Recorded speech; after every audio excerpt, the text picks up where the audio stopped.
Hey everybody, this is Tech Teach again, and in our last lesson we used Pythagoreans Theorem to calculate the slope of this triangle right here, and we came up with a solution of 61.19 feet. So now we can change C. We don't need C here anymore. Now this becomes L. L stands for the length of the inclined plane, and we can use that in relation to the height of the inclined plane. So here's the old formula for IMA. IMA equals d of E over d of R. Another way of saying that for the inclined plane is L over H. L being the length, which is we just calculated, and H being the height. How high does the weight that we're moving go vertically?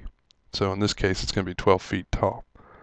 So the next step is to set it, well, we've set up our formula, now we need to substitute.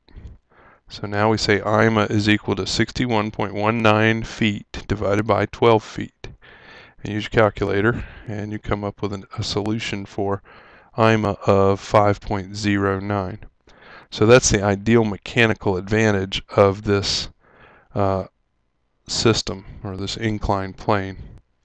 And that's how you calculate IMA. That's pretty easy. So we'll move this out of the way, and then we'll talk about AMA. In order to get AMA, AMA is the actual mechanical advantage. We have to do some calculating first. We've got to figure out, because our formula for AMA says that the actual mechanical advantage is the force of resistance divided by the force of effort. Well, to look at the problem here, we have the force of resistance of 100 pounds, and what we need to calculate is how much effort is it going to take us, how much force are we going to have to apply to the back side of this crate and push it up this hill to figure out the mechanical advantage. So we need the force of effort also. So before we get to AMA, we need to go ahead and calculate the force of effort. And so when we do I'm going to move this over here. When we do the force of effort, we need to calculate using the static equilibrium equation of the force of effort times the distance of effort equals the force of resistance times the distance of resistance.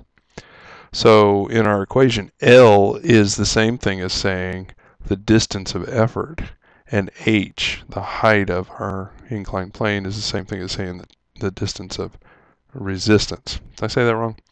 This is the distance of effort, and this is the distance of resistance. And this is the force of resistance. And whatever we're pushing on the crate is going to be our force of effort. Okay, so we know 3 of our 4 parts of our equation. So we've written our formula out. Now we're substituting. So we know that the force of effort times the distance of effort, 61.19 feet, is equal to the force of resistance times the distance that the 100 pounds has to go vertical, which is the height, or 12 feet. So now it just becomes a simple math problem where you're taking the numbers and moving them around.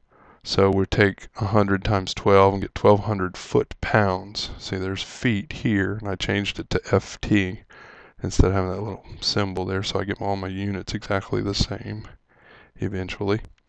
Now we say 61.19 divided into f of e times 61.19. So what we're doing is we're moving the 61.19 from this side of the equal, or the equation, to the other side.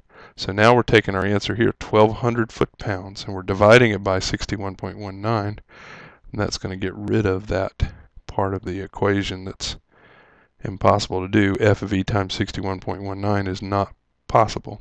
So now that we've moved it over to the other side, this becomes a mathematically possible equation. F of e equals 1,200 times foot-pounds divided by 61.19 feet. And then the answer to that with your calculator is easy to come by. F of e is equal to 19.61 pounds. So now we know F